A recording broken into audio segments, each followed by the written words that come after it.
Never, never, never give up. Interesting. He was open for another 15 minutes. I says, I'd like you to put this lower back in if you will. And he says, where's it bothering you? And I told him. And strangely enough, he says, well, I don't think I better do that. I think you better go down to the emergency room. Thinking, for what? Number one, the most important point here, and to this minute. Welcome back to the Two Thumbs Up podcast. Super grateful to have you along today. Dr. Todd again here. I got my good buddy, Lloyd Andrus. Thank you, Lloyd, for coming on the show today. You are more than welcome, Todd. My pleasure. Yeah. So, this kind of came up to have you on the show a little bit ago. I think Lily mentioned it, and then Sarah mentioned it. And I'm like, yes, I would love to have Lloyd on the show. And just share a little bit about who you are, what we've done, what you've done. But thank you for jumping on here today. Well, you're more than welcome. Yeah. I was going to ask you, I don't know what those guys thought, but anyway, I'm here. Yes. Yeah. Well, they love you, that's for sure. I agree. Yes. That's the blessing. And so, Lloyd, tell us a little bit about your background. Where were you? Where were you raised, and where'd you start out? Okay. This is pretty simple. I was born and raised in Murray, Utah, and we lived on 9th East and 45th South approximately. Good days back then. My grandfather had on my dad's side, had a nice barn, pig pens, horses, cattle, everything you could imagine. And those days to me were precious. He got me when I was approximately 12, 13, 14, right in that area. Mm-hmm. I loved animals, had a good friend that raised all kinds of animals, chickens and guinea pigs and rabbits and you name it. And my dad, being a licensed contractor, we had a scrap pile of wood always in the back field that was good stuff. Mm-hmm. I built a nice chicken coop. 8 by 12 by 10 foot tall, put in a row of pens for guinea pigs, and anyway, it worked out nice. So what, if you don't mind sharing, what year were you born? You really want to know? Well, you can say or you can't. You can give us a ballpark. 1947. 47. Make sure it's 19, not 18. So, yeah, World War II time. Correct. Yeah, and so what were you, as looking back, how would you describe your growing up years? The growing up years, Todd, were learning years. Good parents. My dad was like my best friend, and he taught me everything. He taught me everything from construction to hunting to how to treat people, temperament, just an array of things that were all good. So my experience of growing up, sometimes I wish I could go back. Yeah. It was that good. What's your father's first name? Charles, but he always went by Bud. Bud. And Mom, what's her name? Janice. Charles and Janice. You know, it's interesting because my dad's name is Charles. Okay. Went by Chuck. Oh, yeah. I had Chuck a younger Barber. brother by the name of Chuck. And my dad, however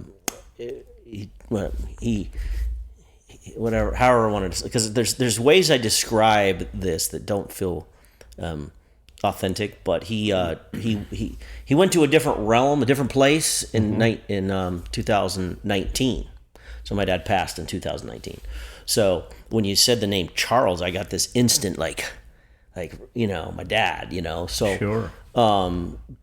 Good old Bud Andrus, is that what they called him? Exactly. Yeah. What was his vocation? He's a carpenter. He's a general contractor. Mm-hmm. Mm-hmm. And after World War II, and he got out, that's what he went into and never came out. So he served in the war. Oh, yeah. Yeah. Indeed. The Great War. Yeah. The war to end all wars? Is that what we called it? Supposedly. Yeah, supposedly. But it didn't work. Yes, sir. So, you had these experiences growing up, learning, great central part of Salt Lake.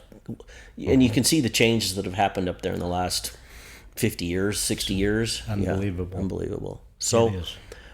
as you look back, what are some of the foundational things that you experienced as a young lad? To bring up my Irish, that was an attempt at an Irish accent. A young lad that was foundational to your life. What are some of the things you learned, experienced, and built upon, would you say, Okay. for your life? That's pretty easy, Todd, and that's pretty basic. Honesty, how to be a gentleman. In other words, it didn't matter if you were going to a prom or prior to that era or whatever the case may be. You always got the chair for the lady. You helped them with their coat. You opened the doors. You acted like they should be treated. And so the mannerism, the honesty, the integrity, you give somebody your word, you keep it. Oh, You know? to be your word. Yeah. And those are foundational to who you are. Indeed, very deep. And because of those truly beautiful foundations that you just described, how have those assisted in you in your life, would you say? Well, they've assisted in a lot of areas, Todd. Born and raised in construction, I went into the insurance business and stayed in it for, my gosh, lost track, 35 years, whatever the case may be. But even going deeper, it's the phrase I've always liked to quote was never, when I got it from Winston Churchill, never, never, never give up.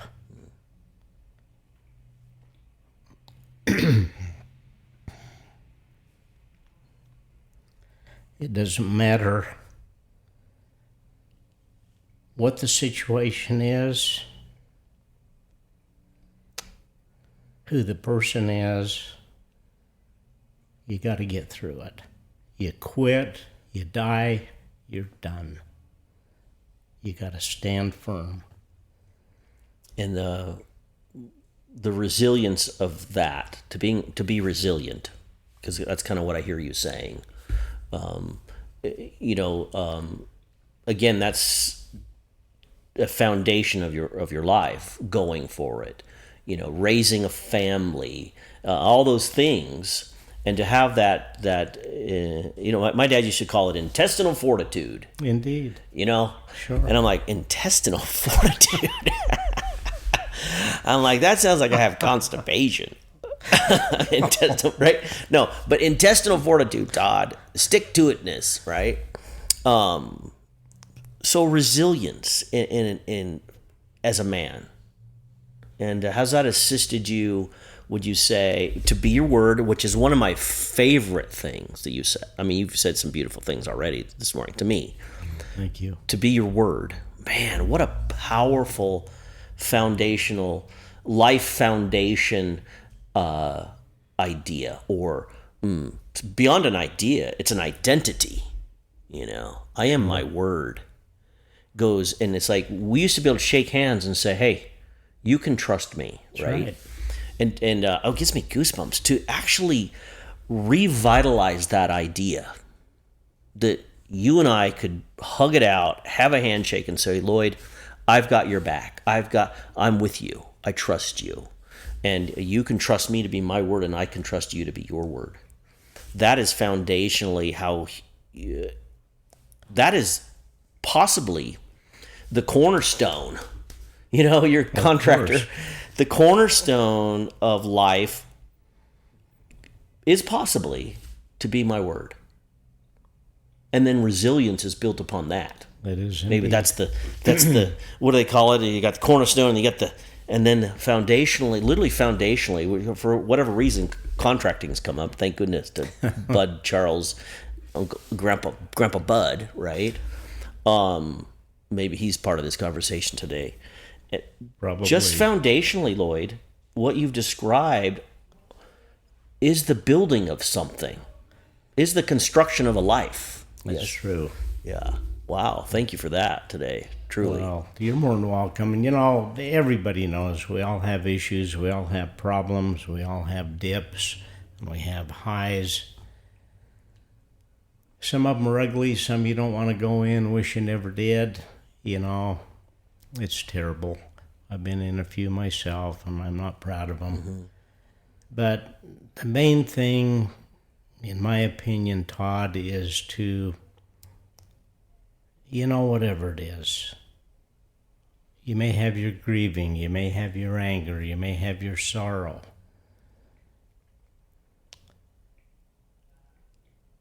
But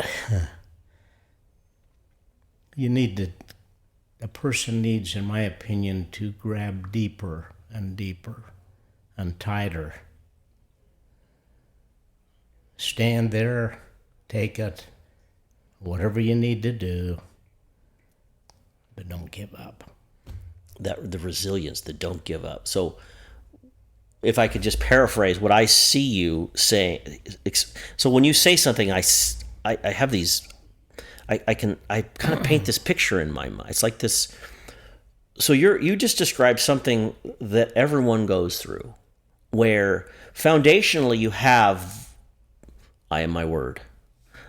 I am resilient. I go for it. I stick to it. You can trust me. Being a gentleman, right? Foundationally, that's who you are.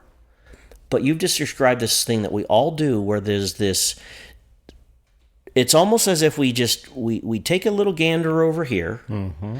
and you called it a few things like pain, or you said the word sorrow, or choices, Sure. right? And we all have that, yes? That's right.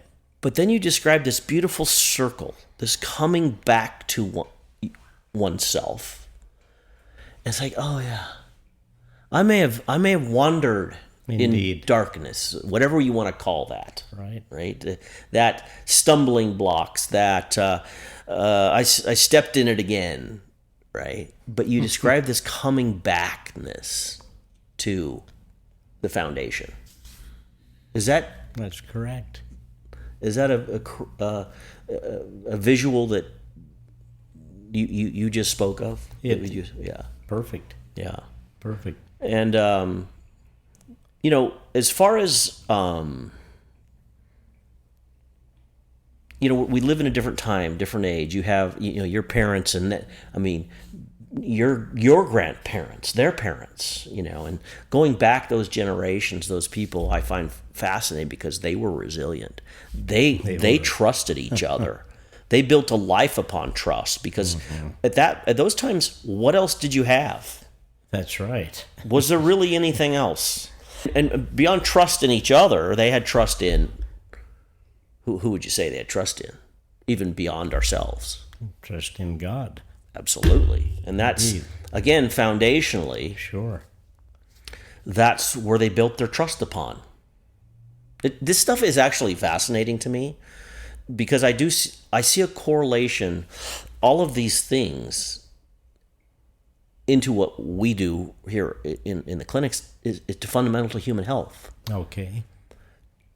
So foundationally, you have these experiences and you built your life upon these things, but it segues into marriage. Indeed. Right? Raising children, running a business, Sure. being a human, all of these things you're describing to me are foundationally, all of that foundation builds all of those things. Even the wandering in the darkness. It does build. Sure. If you See that? if you are fortunate enough to see it. See it. And I see. Yes, I love this. So what in your life would you say has allowed you and has taught you to see it? Well, If you get the question. I got the question all right. Yeah. More answers probably than you want. Please. Yeah. What? No, different things, Todd. It's an array, of course, as you well know, but my gosh, it can be anything from back in high school and dating a gal to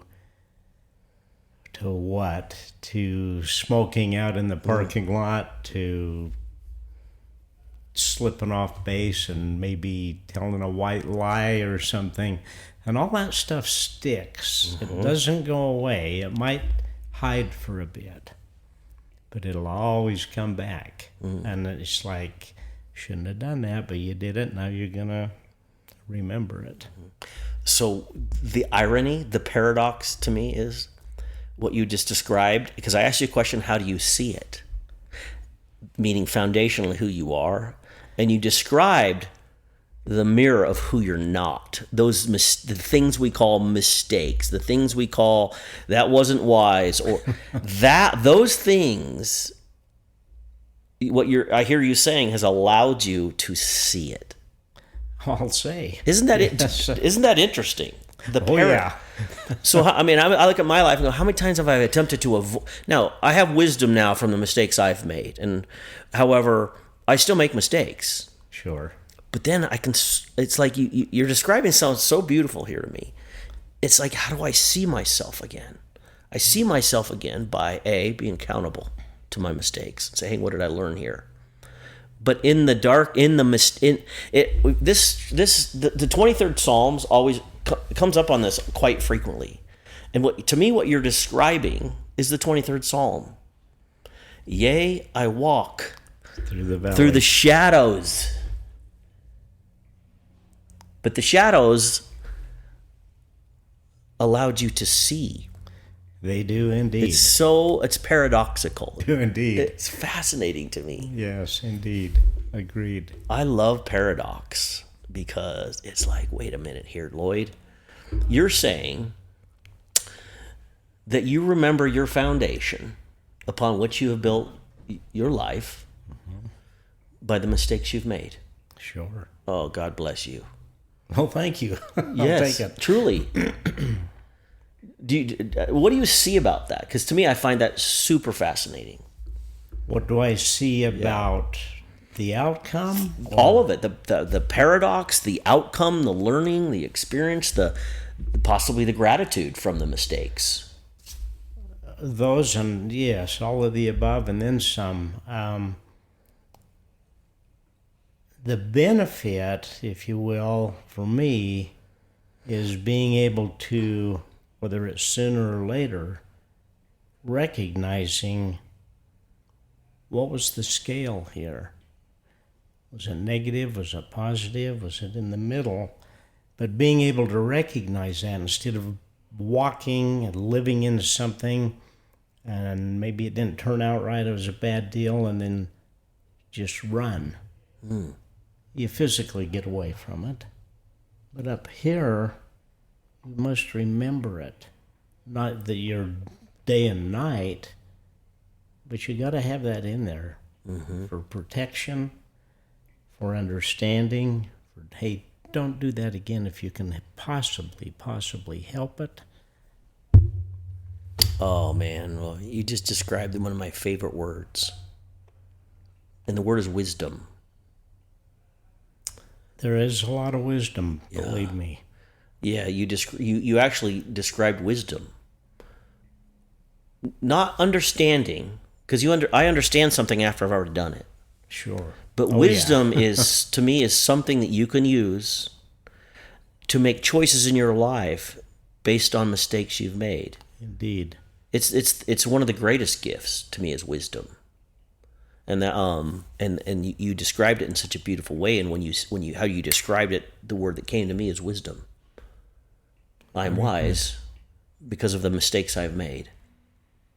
Now, to go back and make those same mistakes is the opposite of wisdom. You're absolutely right there. But sometimes we go back there. That's right. And it's possible though that because I went back there, I now have more wisdom. True. Is that fascinating? It's fascinating, and in my opinion, very true. Mm-hmm. You know, it's like, oh boy, I knew better. Yes, sir. What did I just do? What did I just say? Who did I just hurt? Mm-hmm. And you can't retract it and step back in time, that extra 3 or 4 minutes or whatever, and redo it, unfortunately. So there it is again.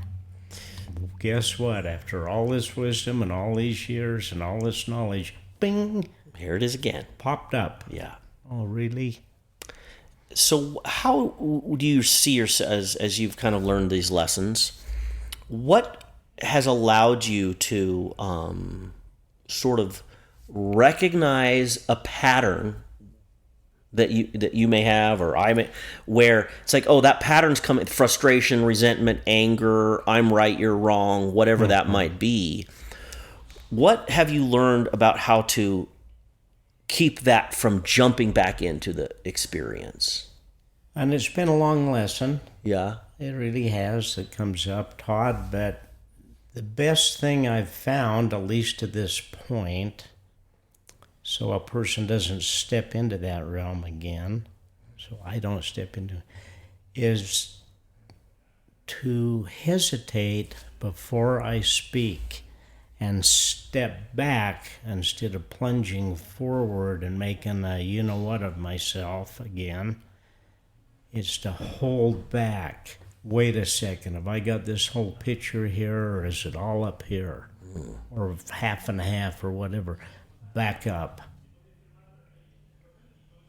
Give it some space. The great pause. I call it the great pause. Agreed. I'll Hey, take it. and I say to myself a lot, hey, Todd, pause. Take a break. And in the pause, my experience is, and maybe you can relate to this, what you described again is the beautiful pause. That's when the still small voice speaks. Mm-hmm. That's when God has a place to come in and say, hey, man, what have you learned? That's right. See, and how's that assisted you in your relationship with your beautiful wife? Well, what you just said about the pause and mentioning the Lord and that, and then we jump into the marriage. It'll be 50 years next year, and together longer than that. And honestly, there's been some areas in there, and unfortunately recently, that I've made a big ass of myself again. After all this lovely knowledge and wisdom and learning, it's not like I'm up here on some plateau by any means. I've learned a lot, but I'm still learning, and can see in areas, the marriage for one, you got to kick this up a notch, or you're not going to have anything to kick. And poor way to put it, but No, it's the truth, because those patterns still return. Sure. Especially, isn't it ironic that those patterns often return? I call them disharmonic patterns, or out of alignment patterns. Mm-hmm. Often show up with the ones we love the most. They do. What do you suppose that's about? I've tried to figure that one out, Todd, and I'll be honest with you, I don't have the answer. What is the answer? Well, let's take a look. That'll be fun. So, Okay. I'm this is because I know this happens. It's interesting because we choose to be in our life with someone who we hold so dear. Mm-hmm. And there develops this sense of comfort. Like, we're in the same home and we live together. We've raised the same children. We love each other, truly. Sure. But in the comfort, I feel like often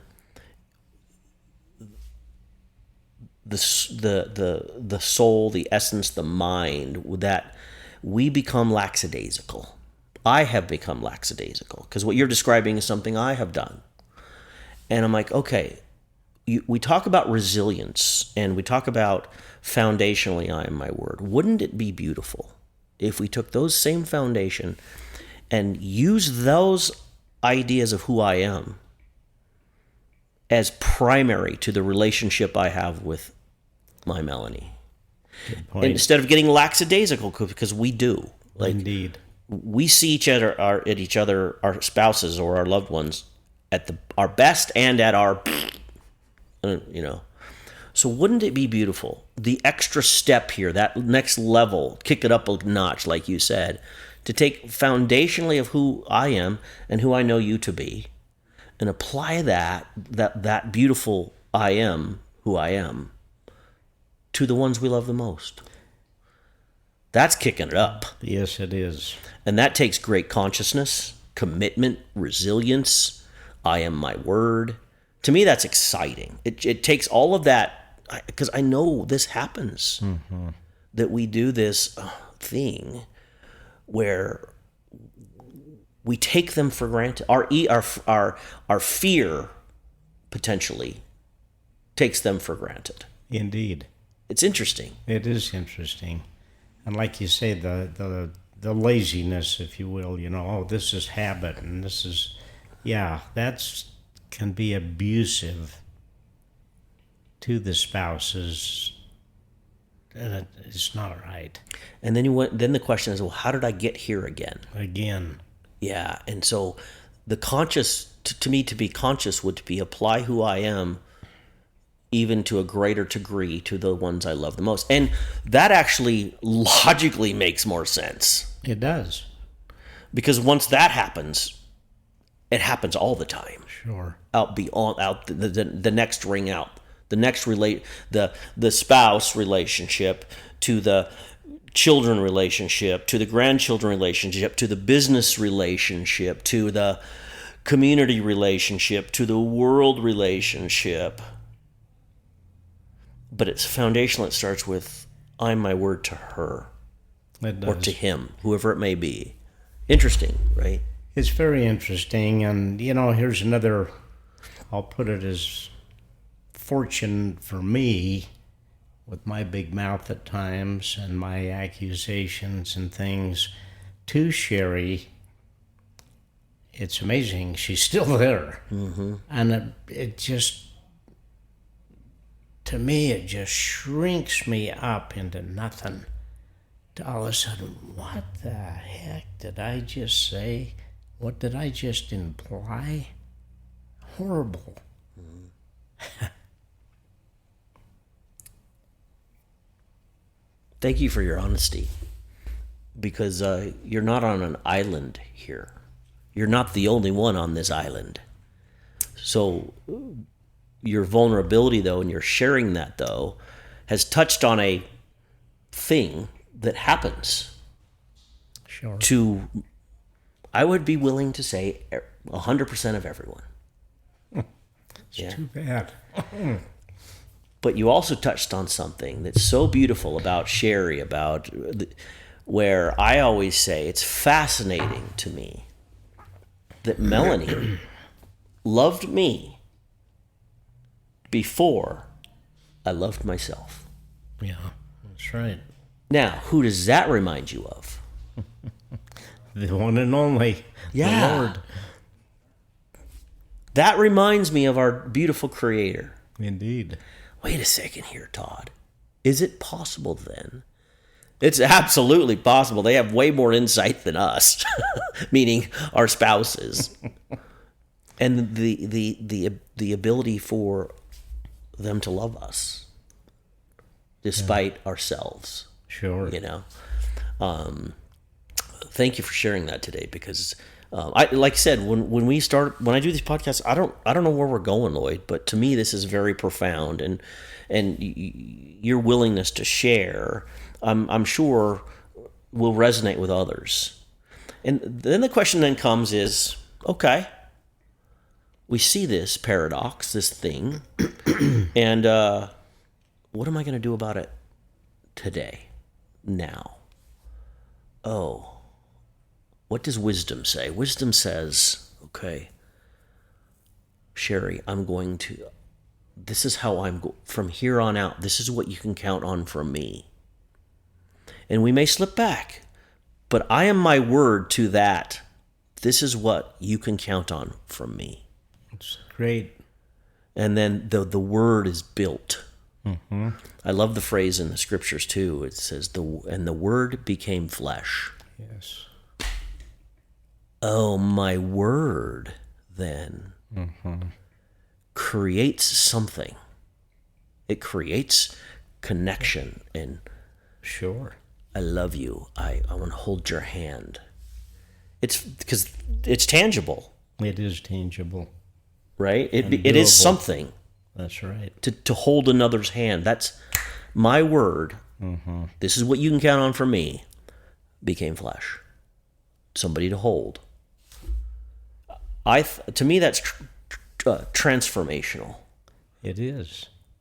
And as you shared this, Very much so. this feeling of gratitude for the gratitude for Sherry. Sure.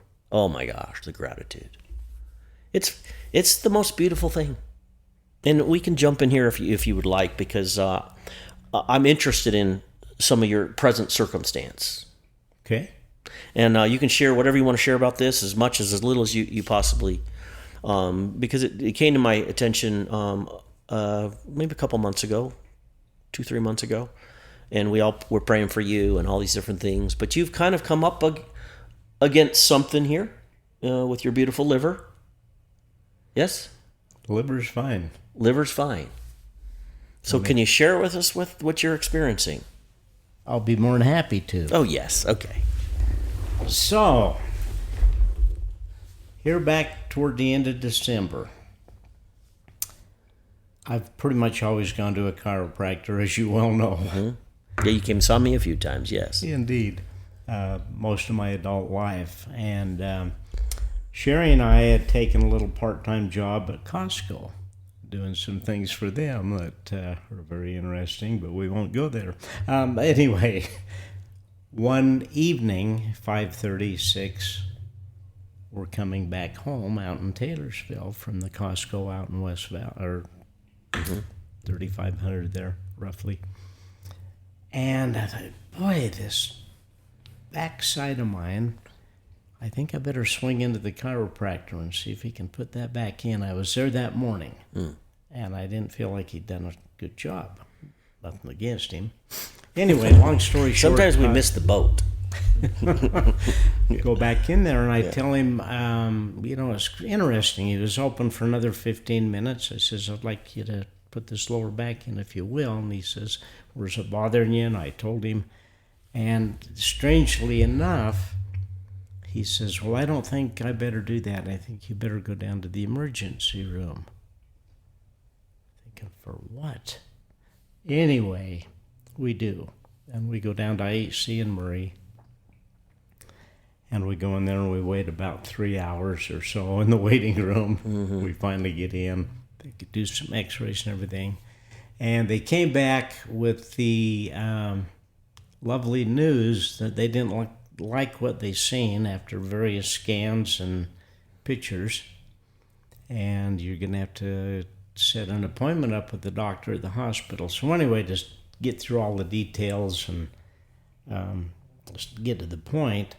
So we go to the hospital in the daytime, whatever it was, and they do their testing and all this stuff, Todd. The bottom line was he comes in, the surgeon comes in, and he says, well,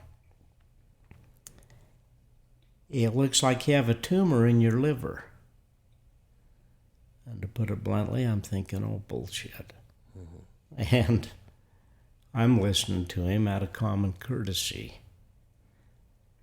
And they go through their testing and everything else, and they say, well, it's there. It's quite large. We probably should go in there within the next 5 days and remove it. I thought, wait a minute. Or part of it anyway. I thought, remove it, huh? So I'm calculating in my mind as he's speaking. Number one, the most important point here, and to this minute, I have never accepted it. I refuse to accept it, and I'll get to that point. And if you're getting close on time, you let me know. Oh, no, that we have all the time there is. There is no time. So anyway, Todd, they go in and they say they're going to do this and they're going to do that, and I'm listening, and I said, no, I don't think so. And he's kind of looking at me strangely like, what are you doing? And he says, well, so many words, if we don't take that part out of there, it'll eventually get larger and do this and that and everything else. And in a short amount of time, and now we're back in the tail end of December, he's saying, you're going to have all these negative things happen. Well, we'll get to the point. So I told them in a nutshell, no, I'm not going to have it done. And they wanted an explanation. I gave them a brief one in the beginning, and I says, well, I'll be 79 in August, and you're telling me I'm going to be laid up for 6 to 8 months, turn my wife into a practical, an RN rather, at the house? Hell no. Not going to do that. Done enough bad things hurting her feelings. There's not going to be another one on top if I can help it. Anyway, so declined that, and then we had to go back, meaning her and I, we went back several times, and they were saying, well, we have all this chemotherapy we can administer to you, and we can cure it, supposedly or hopefully. And it was just all this drawn out stuff. Well, my personal opinion of chemotherapy, no thanks. 2 thumbs down, not 2 thumbs up. Right. Yeah. We'll change the plate. No, I'm just kidding. But anyway. So anyway, that was the decline. So here's the point, the good point in my opinion. 3 different times in that hospital, a surgeon, whatever the other 2 ladies' titles were, they were kept trying, and it's their job, but nothing against them, their occupation. They were trying to get me to have these different treatments and do this stuff, and they're showing me charts that shows the the positive and the negative. Well, unfortunately, the people that survived was on the negative side of it, as far as numbers. Anyway, here's the deal. So I started out with the surgeon, and anyone that I met with, I told them the same thing. And I just told them, I says, no, I'm not accepting your prognosis or whatever you call it. And I says, I've given this to the Lord. I says, there's only one man that'll take care of this if he wants to, and that's the Lord. And I said it verbally in front of them because they needed to hear it, I felt, and I needed to say it, and no disrespect to them, but I believe it, and I refuse to go any other way. Because I know he's there.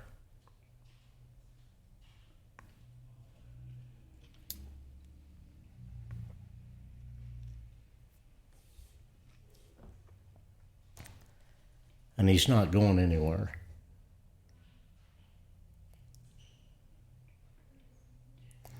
So, as far as I'm concerned, Todd, I don't accept that.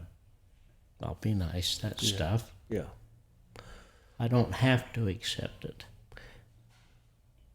And as you've had that realization, that connection, that 100%. How did you feel inside by making that choice? I felt light. Light. I felt not to take on, but I have to tell you the truth. I felt a little bit of pride in standing up for the Lord in front of strangers, and that it honestly felt good. There was a conviction there. Like, I know who I stand with. Indeed. 100%. And again, no disrespect to the people in the hospital. That's what they do. Yeah. But Todd, I have no pain. I have no nothing. I do my weights every other day. I work part-time. I am so thankful, especially at this age, that I'm number one here, and number two can do what I can do. There's no other way, no other place it came from but was from God. I know that to be true. As well as you share it, it is true. And, I love that you have, when you stood for your truth, you had this feeling of lightness. I'll say. Even when you were sharing it, it felt very peaceful. I love one of my favorite, Jesus, the Lord, has been described in so many different ways, and so many, the King of Kings, the Lord of Lords, the Alpha, Indeed. the Omega. You know what my favorite phrase? What is the it? Prince Of peace. of Peace. Indeed. And so as you share, that's my favorite description of him. And as you felt that, I felt that peaceful, of like, no, this is what I am choosing to do. Mm-hmm. And then the result, you feel good, you have good energy, you're able to do your all the things you love. Sure. Experience your grandchildren, Yeah. great grandchildren, your beautiful wife. So that's invaluable. It is indeed. Yeah. So, yeah. Well, where do you see yourself going from here, my friend? What do you look forward to? Well, I hope to create a better atmosphere between my wife and I, number one. Let's do that. I agree. That would be the priority, Todd, at this particular point in time. As far as... Can I ask you a question about that real quick? Go ahead. How would you do that? What do you see happening with you and your beautiful wife? What could you do? Well, What or actions could you take? getting back on the same page, which I don't think we're that far away from completing that. But I just want to be able to make up what I've destroyed or impaired or whatever you want to title it, the negativism, and make it better. And what unfolds in that, it's got to be the camaraderie, of course, the love, I honestly believe, is there with both of us. There's just been a lot of hurt and so on and so forth. But again, we got to go straight ahead, not back, and not to the sides. The word I hear you saying is healing. Definitely. What's interesting, you're describing this beautiful healing you're having with your amazing liver and your relationship with that. Because are you in relationship with your liver? It's with me, so Yes, apparently sir. I am. Hey, buddy. I like you, right? So you're describing this healing with Sherry. Again, to me, it's this. Hey, I'm creating healing with my body, my liver. So therefore, I can create healing with my beautiful Sherry. Good point. It's like, whoa. The conviction. The walking with the Lord in this relationship with Sherry. Sure. To me, this is where I get these ideas, as I feel these as above, so below, as within, so without. Meaning, if I'm creating this healing with my liver, Sherry outside here, I can create this healing with her. To me, they're synonymous. Mm-hmm. To me, they are the same. And it's fascinating that in that so doing, it creates oneness. Yes, it does. And it's so let's do it. That's exciting. To me, that's exciting. That's expansive. That's possible. It is possible. And it's truly walking in the divine light of the Lord. Indeed. yeah, together. together, and you're absolutely correct. It's exciting, huh, Lloyd? Indeed. Gets a little giddy up in your step. Yeah. I love it. Brother, you are the greatest.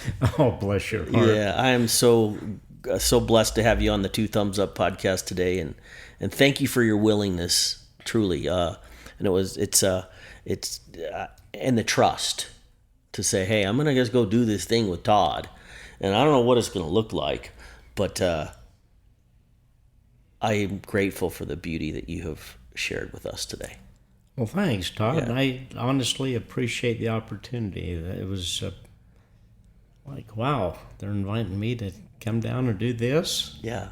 We better write this down, make sure. No. It is April 1st. And is this an April Fool's joke?